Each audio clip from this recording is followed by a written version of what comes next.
Surat terbuka, pernyataan terbuka untuk Bapak Listio Sigit dan jajarannya ya, terutama untuk bapak-bapak polisi nih, terkait masalah kasus yang lagi viral baru-baru ini Pak ya, masalah bos rental mobil, terutama untuk Kapolsek Cinangka nih ya, AKP Asep Iwan ya, yang menolak mendampingi laporan dari bos rental ya, yang akhirnya beliau menjadi korban Pak.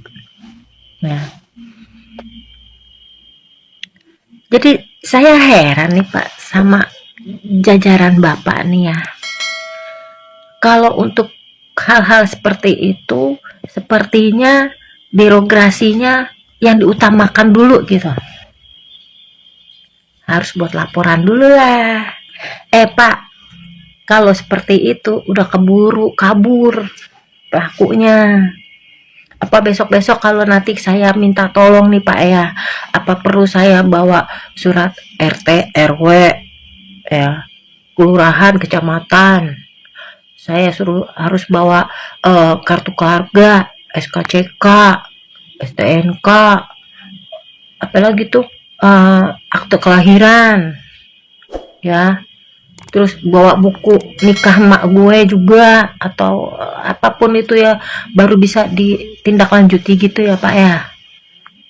Nah, satu lagi nih Pak nih ya, kalau untuk masalah pendampingan atau pengawalan untuk mobil-mobil mewah sama untuk motor moge kayaknya cepet banget deh Pak. Apa karena ada ininya ya Pak?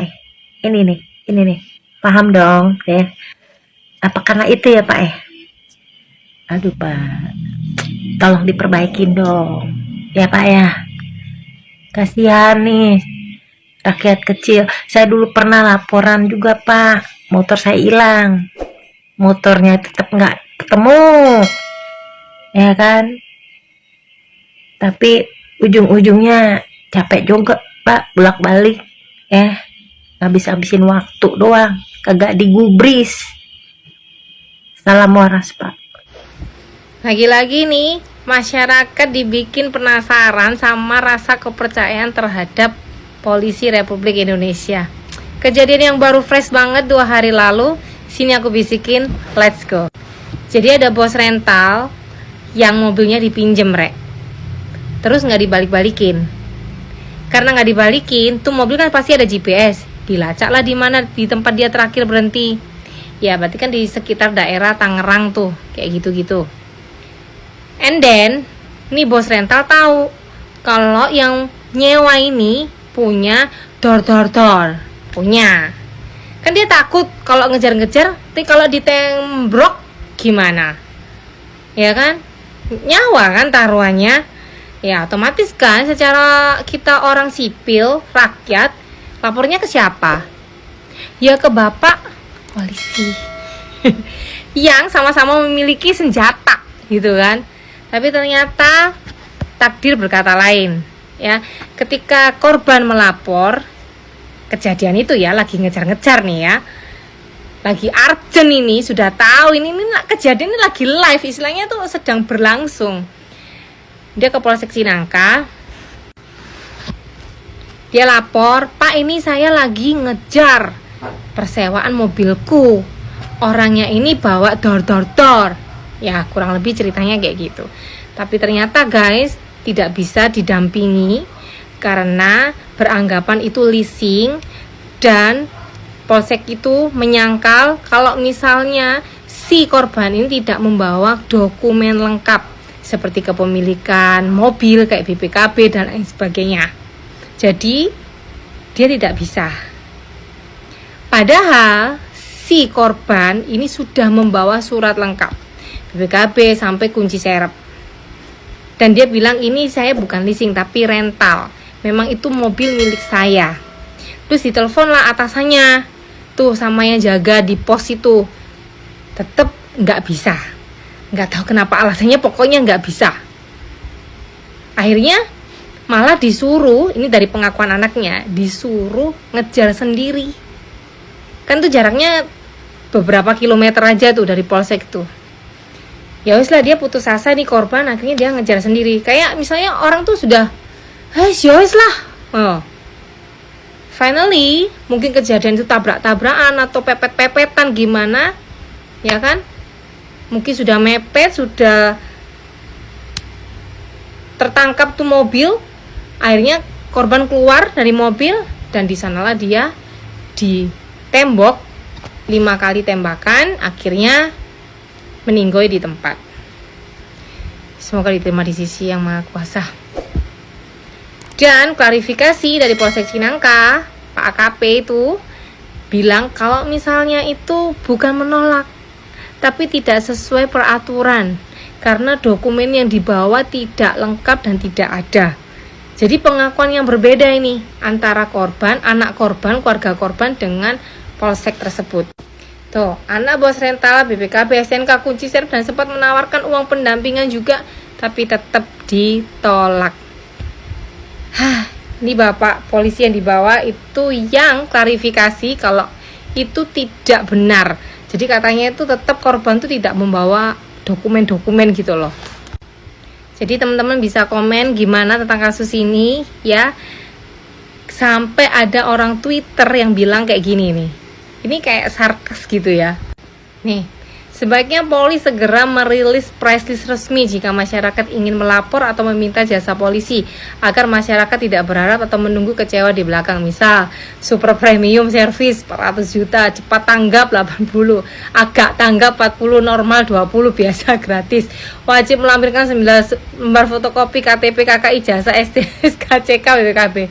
Sampai disindir kayak gitu, gengs. Aku sendiri orang awam tuh sampai gak bisa berkata apa-apa. Emang jadi bener ya, kayak kita lapor tuh, aduh kalau kita kehilangan barang atau sesuatu rasanya ya sudahlah, ya wes lah, karena nggak ada yang bisa diharapin gitu memang. Kecuali mungkin murder ya, pembunuhan gitu ya, beda kasus nih. Tapi kalau ya misalnya kehilangan, kecopetan, itu rasanya kok sudah pasrah aja dah, ya udahlah. Paling melapor untuk surat kehilangan, karena kalau misalnya kita kehilangan motor, mobil yang masih nyicil atau kredit itu kan ya butuh surat kehilangan, ya kan? Udah, kepolisian cuma buat itu toh. Lainnya ya sudahlah, kita terima nasib. Sampai masa sih kita nggak bisa perbaikin negara, nggak bisa ngaca gitu loh. Maksudnya lu masuk jadi polisi itu buat apa? Aku tahu pasti ya, kalau misalnya aku nih ya, jadi mau daftar jadi polisi, tujuan utama itu kan membela kebenaran, membantu masyarakat. Memang mulia tujuannya awalnya, tapi tidak bisa apa-apa kadang itu. Karena apa? Atasannya pun sudah seperti itu. Jadi mereka ketika mau melakukan sesuatu yang benar itu mendapat tekanan. Apa sih? Itu tuh sudah terjadi, bukan hal rahasia lagi. Jadi ketika kita datang daftar sebagai polisi untuk bergerak, ya kan, pasti banyak tekanan. Kan banyak tuh film-film kayak gitu kan. Dia ketika mau mengungkapkan kasus tuh banyak tekanan dari kanan atas bawah supaya dia stop. Kan kayak gitu. Jadi ya nggak tahu ya gimana ya. Sampai aduh, ya sudahlah. Semoga keluarga ini ditinggalkan tetap kuat dan mendapatkan keadilan. Dan sekarang kan kasusnya ini 3 polisi ini lagi diperiksa propam dan kita nggak tahu kelanjutannya gimana. Sama kayak kasusnya DWP kemarin yang aku cerita itu, kan nggak tahu nih kasusnya kayak mana sekarang. Ya kan, sudah ketangkep kah yang real 8 orang ini bener nggak terima uang itu dari konser tuh? Terus belum lagi sudah diketambahan ini. Tolonglah please lah ya, sudah saatnya Indonesia berbenah. Sebagai sesama pemilik rental, aku mau turut berduka cita atas kejadian ini. Sedikit sharing, aku juga pernah mengalami kejadian yang sama. Jadi waktu itu kendaraan aku itu dirental sama 1 orang, dan ternyata orang ini maling ya. Dia ini nyuri kendaraan aku, terus dia jual ke orang dengan harga yang murah. BPKB, STNK semuanya aku yang pegang, jadi kendaraan ini dijual ilegal. Dan kalian mau tahu siapa yang beli kendaraan aku yang dicuri ini? Udah 2 kali kejadian. Yang pertama yang beli barang curian ini oknum polisi yang sudah pensiun. Yang kedua oknum TNI. Mereka yang seharusnya menegakkan hukum, yang seharusnya mereka nangkepin nih maling-maling, malah mereka beli nih barang curian ini. Ya sebenarnya agak nyesek juga ya, karena kita ini beli kendaraan bukan dengan harga yang murah ya. Bagi orang-orang kecil kayak kita beli kendaraan ini mahal, kita beli secara legal, surat-surat lengkap, kita bayar pajak. Tapi setelah kendaraan kita dicuri, malahan yang beli ya oknum penegak hukum gitu loh. Ya kita mau ngomong oknum, tapi ini udah terlalu banyak banget ya. Dan kalau kalian tanya kenapa aku nggak ngelapor, kalian tahu kan gimana ribetnya bikin laporan di polisi di negara Konoha ini. Kalian di kantor polisi itu bisa berjam-jam, belum lagi nanti kendaraan kita yang dicuri itu nanti jadi barang bukti dan ditahan berhari-hari, otomatis kendaraan kita nggak bisa operasional dong. Dan belum tentu juga laporan kita itu dikerjain gitu loh. Belum tentu juga orang yang nyuri ini beneran dicari, beneran ditangkep gitu. Jadi kalau kita ini korban kejahatan, kita mau ngadu ke siapa lagi? Ya nggak ada, kecuali kamu ada dua hal ya, kecuali kamu ini viral, atau yang kedua ini kamu punya uang yang banyak. Jadi ya bener, no viral, no justice, no money, no justice di negara Konoha ini. Dan aku udah bener-bener capek, udah bener jijik, ilfil banget sama penegakan hukum di negara Konoha ini. Dan aku cuman berharap pemimpin kita bisa tegas dan penegakan hukum di negara ini bisa membaik lah, karena udah parah banget sih. Ini udah yang bener jadi salah, yang salah jadi bener nih. Dan kalau misalnya video ini rame, aku bakal spill orang yang nyuri kendaraan aku, karena ini orang pindah-pindah kota, jadi bisa buat awareness juga buat sesama pemilik rental kalau misalnya kedapatan sama orang ini. Lagi-lagi nih, masyarakat dibikin penasaran sama rasa kepercayaan terhadap polisi Republik Indonesia. Kejadian yang baru fresh banget 2 hari lalu. Sini aku bisikin, let's go. Jadi ada bos rental yang mobilnya dipinjem, rek. Terus nggak dibalik-balikin. Karena nggak dibalikin, tuh mobil kan pasti ada GPS. Dilacak lah di mana, di tempat dia terakhir berhenti. Ya berarti kan di sekitar daerah Tangerang tuh, kayak gitu-gitu. And then, nih bos rental tahu kalau yang nyewa ini punya door. Punya. Kan dia takut kalau ngejar-ngejar, tapi kalau ditembok gimana? Ya kan? Nyawa kan taruhannya. Ya otomatis kan secara kita orang sipil, rakyat, lapornya ke siapa? Ya ke bapak polisi. Yang sama-sama memiliki senjata gitu kan. Tapi ternyata takdir berkata lain. Ya, ketika korban melapor kejadian itu ya, lagi ngejar-ngejar nih ya, lagi urgent ini, sudah tahu ini kejadian ini lagi live, istilahnya tuh sedang berlangsung. Dia ke Polsek Cinangka, dia lapor, Pak ini saya lagi ngejar persewaan mobilku, orangnya ini bawa door. Ya kurang lebih ceritanya kayak gitu. Tapi ternyata guys, tidak bisa didampingi karena beranggapan itu leasing, dan polsek itu menyangkal kalau misalnya si korban ini tidak membawa dokumen lengkap seperti kepemilikan mobil kayak BPKB dan lain sebagainya. Jadi dia tidak bisa. Padahal si korban ini sudah membawa surat lengkap BPKB sampai kunci serep. Dan dia bilang ini saya bukan leasing tapi rental. Memang itu mobil milik saya. Terus ditelepon lah atasannya tuh sama yang jaga di pos itu. Tetap nggak bisa. Nggak tahu kenapa alasannya, pokoknya nggak bisa. Akhirnya malah disuruh, ini dari pengakuan anaknya, disuruh ngejar sendiri. Kan tuh jaraknya beberapa kilometer aja tuh dari polsek tuh. Ya wes lah, dia putus asa nih korban, akhirnya dia ngejar sendiri. Kayak misalnya orang tuh sudah, ya wes lah. Oh. Finally, mungkin kejadian itu tabrak-tabrakan atau pepet-pepetan gimana, ya kan? Mungkin sudah mepet, sudah tertangkap tuh mobil. Akhirnya korban keluar dari mobil dan di sanalah dia ditembok 5 kali tembakan, akhirnya meninggoy di tempat. Semoga diterima di sisi yang Maha Kuasa. Dan klarifikasi dari Polsek Cinangka, Pak AKP itu bilang kalau misalnya itu bukan menolak, tapi tidak sesuai peraturan. karena dokumen yang dibawa tidak lengkap dan tidak ada. Jadi pengakuan yang berbeda ini antara korban, anak korban, keluarga korban dengan polsek tersebut. Tuh, anak bos rental, BPKB, SNK, kunci serep dan sempat menawarkan uang pendampingan juga, tapi tetap ditolak. Ini bapak polisi yang dibawa itu yang klarifikasi kalau itu tidak benar. Jadi katanya itu tetap korban itu tidak membawa dokumen-dokumen gitu loh. Jadi teman-teman bisa komen gimana tentang kasus ini ya. Sampai ada orang Twitter yang bilang kayak gini nih. Ini kayak sarkas gitu ya.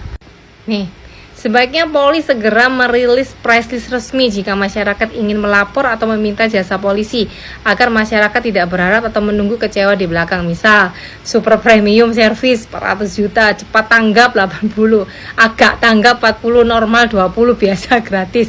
Wajib melampirkan 9 lembar fotokopi KTP, KKI, ijazah, STS, KCK, BPKB. Sampai disindir kayak gitu, gengs. Aku sendiri orang awam tuh sampai gak bisa berkata apa-apa. Emang jadi bener ya, kayak kita lapor tuh, aduh kalau kita kehilangan barang atau sesuatu rasanya ya sudahlah, ya wes lah, karena nggak ada yang bisa diharapin gitu memang. Kecuali mungkin murder ya, pembunuhan gitu ya, beda kasus nih. Tapi kalau ya misalnya kehilangan, kecopetan, itu rasanya kok sudah pasrah aja dah, ya udahlah. Paling melapor untuk surat kehilangan, karena kalau misalnya kita kehilangan motor, mobil yang masih nyicil atau kredit itu kan ya butuh surat kehilangan, ya kan? Udah, kepolisian cuma buat itu toh. Lainnya ya sudahlah, kita terima nasib. Sampai masa sih kita nggak bisa perbaikin negara, nggak bisa ngaca gitu loh. Maksudnya lu masuk jadi polisi itu buat apa? Aku tahu pasti ya, kalau misalnya aku nih ya, jadi mau daftar jadi polisi, tujuan utama itu kan membela kebenaran, membantu masyarakat. Memang mulia tujuannya awalnya, tapi tidak bisa apa-apa kadang itu. Karena apa? Atasannya pun sudah seperti itu. Jadi mereka ketika mau melakukan sesuatu yang benar itu mendapat tekanan. Apa sih? Itu tuh sudah terjadi, bukan hal rahasia lagi. Jadi ketika kita datang daftar sebagai polisi untuk bergerak, ya kan, pasti banyak tekanan. Kan banyak tuh film-film kayak gitu kan. Dia ketika mau mengungkapkan kasus tuh banyak tekanan dari kanan atas bawah supaya dia stop. Kan kayak gitu. Jadi ya nggak tahu ya gimana ya. Sampai aduh, ya sudahlah. Semoga keluarga ini ditinggalkan tetap kuat dan mendapatkan keadilan. Dan sekarang kan kasusnya ini 3 polisi ini lagi diperiksa propam, dan kita nggak tahu kelanjutannya gimana. Sama kayak kasusnya DWP kemarin yang aku cerita itu, kan nggak tahu nih kasusnya kayak mana sekarang. Ya kan, sudah ketangkep kah yang real 8 orang ini bener nggak terima uang itu dari konser tuh? Terus belum lagi sudah diketambahan ini. Tolonglah please lah ya, sudah saatnya Indonesia berbenah deh. Tapi teman-teman gimana tanggapannya?